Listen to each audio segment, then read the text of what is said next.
Hello everyone, hope all of you are doing good. So today we'll be discussing how we can enhance or we can add more value to the asanas we are practicing. I'll be discussing only 3 steps or 3 tips I'll be sharing in which you can find you are improving or same duration of time what you are giving for asana practice, you are getting maximum benefit. Let's start without further delay.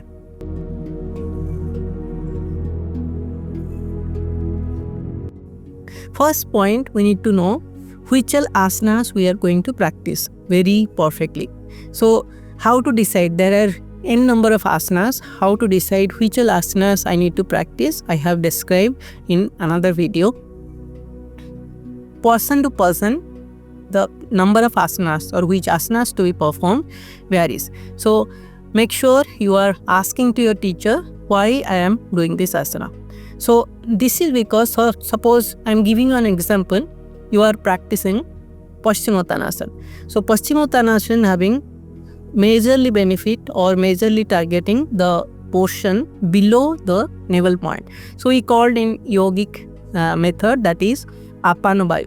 Apanavayu helps taking all this wastage out. Like if you say the gas, if you say the sweat, if you consider the urine or stool, anything which is not required for the body and need to go out, toxic or anything, that mostly caused by the Apanavayu. Apanavayu helps in that. So to improve Apanavayu or to facilitate Apanavayu, Paschimottanasana or any forward bending in that sense works very nicely.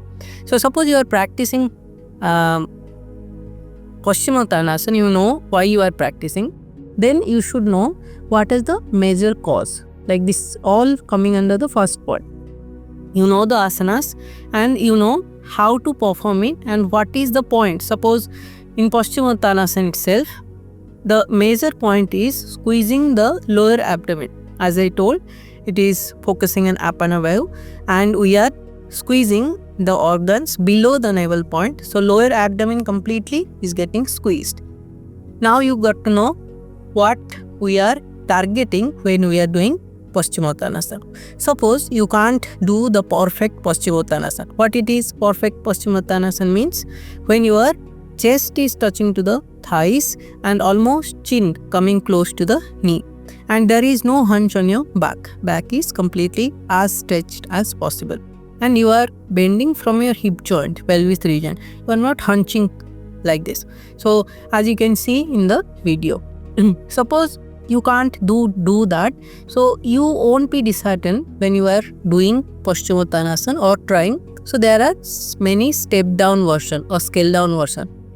So once you know your targeting area is below the navel point, what we can do will be advising to bend your knees and pulling yourself forward, keeping spine straight so that your same targeted area is being acting fine or you are feeling the lower abdomen getting squeezed and Apanavayu is working fine. And the second point, when the hamstring and calf muscles is acting, slowly and gradually you are stretching your legs forward so that that point also been taken care. So main fundamental, you should know which point I need to target in this asana and how we can target. Even if I don't know the full form of asana, scale down version I know, but my target point is fixed. So if you don't know this and you are doing with hunching spine or bending your shoulder joints, then you end up hurting your shoulders or your lower back. So take care of that. You'll get maximum benefit if you know the target area. We'll move to the second point. So once you decided and once you know the scale down version, next point is holding the asana at least for 10 breaths. So as per you can say any texture or anywhere you find the Sthiram Sukham asanas means you have to be comfortable in this asana. You can't be like, okay, I'm going to this asana, then jumping to another, not like that. Hold an asana at least for 10 breaths. Now understand why we should hold the asanas for 10 breaths. there is a connection between your mind and body and soul. Soul is nothing but the knowledge, or the, you can say this is a complete section where many things, the understanding, everything is getting clarified. Once in Pancha Tattva or 5 layers of body, we are telling it as Jnanamaya Kosha. We will be discussing in later. First you understand the mind body, there is a gap. So when this mind as body is connecting, the connecting things is the breath.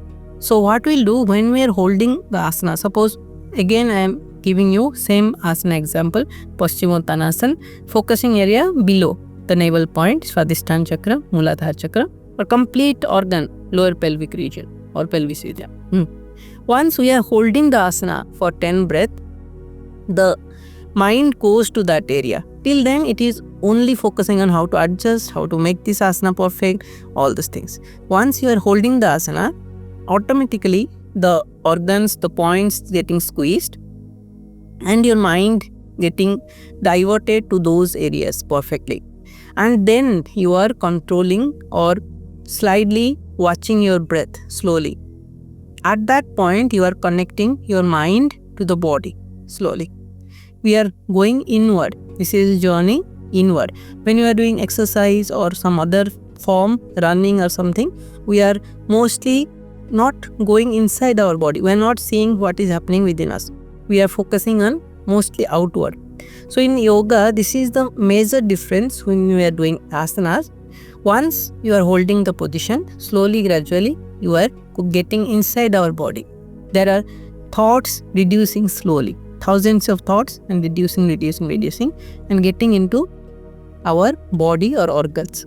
That is the point in many meditation process. This is the point if you get into Vipassana or higher studies of Sadgurus, many process, Ravi Shankarji's, any meditation process you follow. This is the point where you are getting inside your body and you are feeling more consciousness. So once you hold the asana for longer period of time, you will be more conscious. So try at least for 10 breath. Even if you are not getting into full posture, try the scale down version. That is also fine.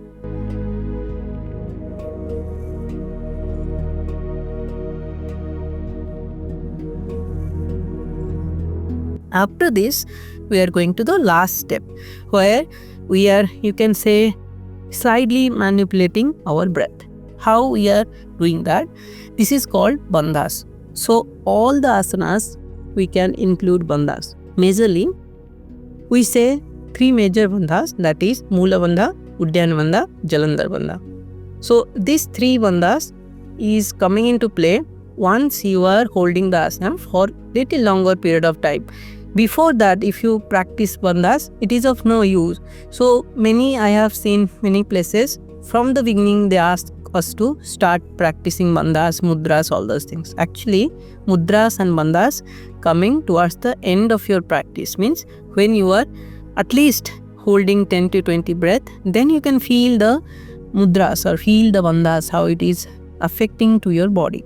So what my point is to, when you are holding the breath intentionally, so each asanas are focusing to certain level of chakras in our body. Suppose same example when I am giving Paschimottanasana, the Swadhisthana chakra and Moola Bandha or perineum region, you can feel when you are squeezing your perineum region inside or squeezing your stomach inside, and you are breathing from your heart center, like breath should come up to half and slow.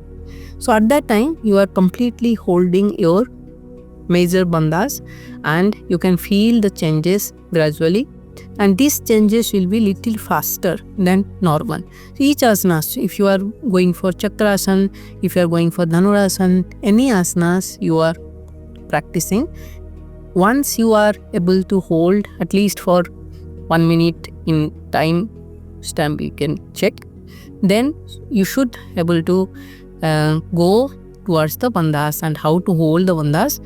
And regarding bandhas, I'll do the next video.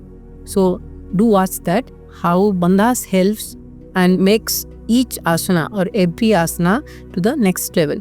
And then see why we are not consistent in practicing asana, because we are not seeing direct results. Suppose you are going to gym, or you can see the changes in muscles, right? So in asanas, that changes, physical form changes are little slow. But once you practice the bandhas, including the asanas, the changes you can see little faster, both physically and mentally. So the consistency, when you see the changes, you won't feel like leaving it. Once you leave the asana or discontinue also, you can feel the changes. Okay, while doing I was feeling this, I'm not practicing, so I am feeling this. So then after, you can't leave practicing asana so frequently.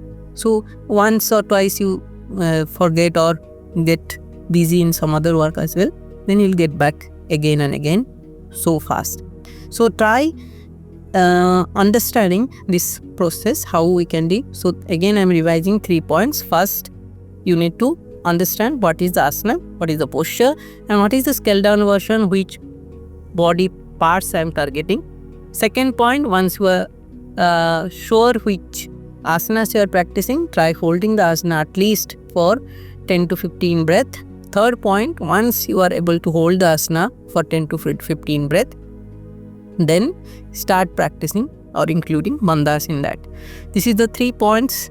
Let me know how you liked it, or if you are practicing, you are including this point, how you are feeling. And if not, any doubt or something, please feel free to comment below. I'll be happy to address those issues.